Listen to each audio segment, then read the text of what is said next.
Hello, and welcome to Aesop Grimm's Chronicles, where the emphasis is on immersion and storytelling.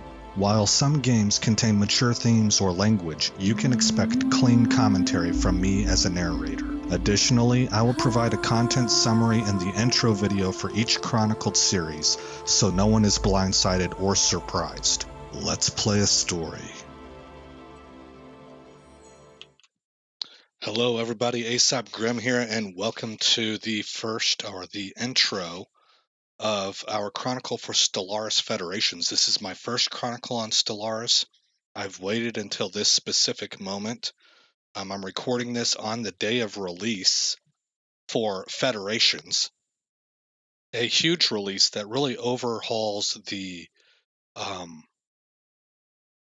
diplomacy aspect of the game, as well as in the free update patch that comes along with the DLC. Really brings up quite a few changes, especially with efficiency, but a number of other changes too, as I understand it. Probably what we could term an overhaul. And I'm excited about getting started on this thing because I've never played past the midpoint in the game. So I'm going to use Federations to do that with. Let's get the content briefing out of the way, get that done first, and then I'll speak a little bit more on Federations and what my plans are for this particular chronicle. The ESRB rating. Now, this is for the platform version of the game, but that's just because they don't rate online activities. Well, and with Stellaris on PC especially, you can modify it. My game doesn't have any modifications that would apply to what we're talking about here. So it's rated E for everyone 10 plus, violent references and mild language. What's quickly becoming my go-to site though is commonsensemedia.org. And Jeff Haynes has this rated at age 10 plus, gives it 4 stars, titles it Deep Engaging Space Strategy, has big challenge for players. What parents need to know. Parents need to know that Stellaris is a downloadable strategy title for the PlayStation 4, Xbox One, and Windows PC that focuses on space colonization and conquest. This 4X title, so named because of the need to explore, expand, exploit, and exterminate to succeed in the game, takes to the stars. Instead of taking the role of a specific character, players essentially oversee a species, either pre-made or custom created, as they expand from their individual galaxy to spreading across the universe. Although there are some deaths or conflicts explained in text, violence is barely shown. In fact, conflict between ship armadas result in explosions and vessel debris, but that's all that's shown. While the game has simple controls, this hides an incredibly deep game that's very complex. The title's random elements and events only serve to further complicate play, making it easy to succeed or fail without your direct influence on the game. This can be extremely frustrating, and while the game does come with a tutorial and links to its online manual, there's no guarantee that you'll fully understand what you need to do to win without multiple play attempts. Parents should also be aware that up to 32 players can play a match against each other online without any moderation. Okay. What I would say, this game is a typical Paradox game. That means that it's a grand strategy game. And a good way to think of grand strategy game is like the gears in a clock. Little numbers affect bigger numbers, affect much larger numbers, so that everything is connected, and you get kind of a cascading effect if something goes wrong with one of those little numbers or gears. And that's what makes it so complex. All of there's not really too many things in a grand strategy game that are not significant and impactful, even if it's a small tweak in a menu that's like 5 menus deep, some to that effect. It can have an effect. The other thing that is common with Paradox is that they like to put you into a situation where you are you're facing a moral conundrum, so to speak, and then they do not do anything whatsoever to push you in one direction or the other on a moral spectrum. They make so it's kind of a paradox.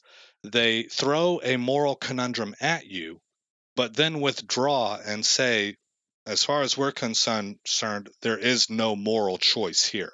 It's Machiavellian. You have to decide for yourself whether you think that's a moral choice or whether you're going to be like realpolitik and or more Machiavellian and you're just going to do what's practical at the moment. They give you the latitude and freedom to do that. So in a game like this, for instance, you can, if you want, build a completely tyrannical empire that overtakes others at the point of the sword and then enslaves entire populations for the betterment of their own species. I mean, literally works them to death in like the salt mines, and stuff like that. You can also play somebody who is so xenophobic that you believe that all other species that don't look like you are a blight upon the galaxy and must be purged immediately. And so you don't even value them as workers. You go and you bombard a planet, you round up all of the indigenous populations and you systematically eradicate them, or you even turn them into cattle to serve as the food and fuel for your own species to thrive on. This game really allows lots of that kind of stuff. So that, I think, as a parent, is what you want to be more cognizant of, and is that it does not put any kind of chokeholds at all or restrictions or gives any guidance whatsoever as to what you as the player want to do. It allows all of it. So what will you get with my playthrough? Well, so this is the last phase. We're going to talk about what I'm going to do specifically here. I mentioned before, I've never been past the midpoint in this game.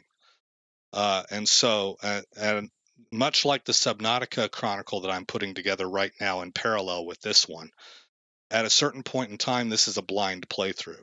And it's a really complex game, so there's really no guarantee that I'm going to, quote unquote, win the game. I might get completely wiped out.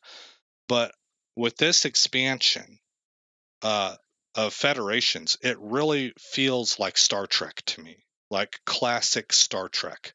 It has that kind of a feel to me, where it's encouraging you to extend the hand of friendship first, to give benefit of the doubt, to seek out new life, right?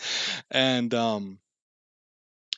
look to form cooperative bonds of trade and diplomacy and unite in military strength, and then to have also a strong shield and a sharp sword waiting for those who do not want to cooperate and those who are bent on taking the galaxy over through force. You would unite with your allies to hold off such threats.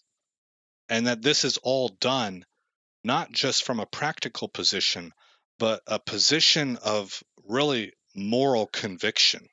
I think that's what Star Trek presents, that there's a moral conviction to work with other sentient life and then to stand up and hold the line against those who would just run roughshod over everybody through tyranny and authoritarianism. That's a moral obligation, right? And so that's sort of the idea I wanted to play with, and the United Nations of Earth is set up exactly for that.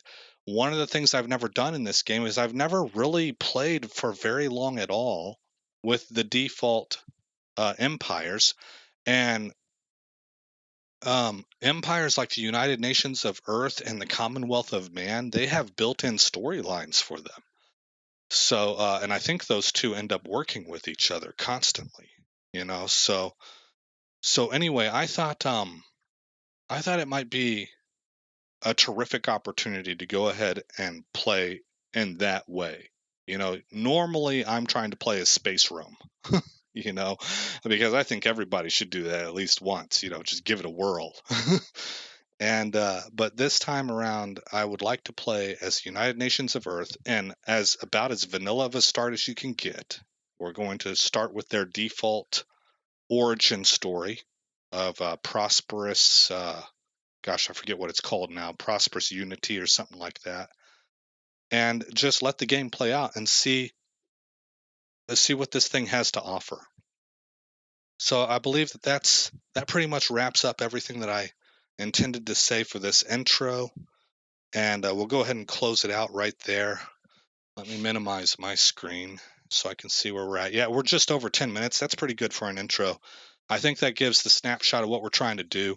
And so I'll say again, I am Aesop Grimm, and I look forward to seeing you guys in the next episode where this story continues. Oh, you know what? I got the tagline wrong. For the intro videos, it's I'll see you in the first episode where this story begins. So see you guys then. Hey, don't forget to wash your hands. It's a weird time. Thanks for visiting Aesop Grimm's Chronicles. If you've made it this far in the video, please consider rating, commenting, subscribing, and sharing. I hope to see you in the next episode, and until then, stay shiny.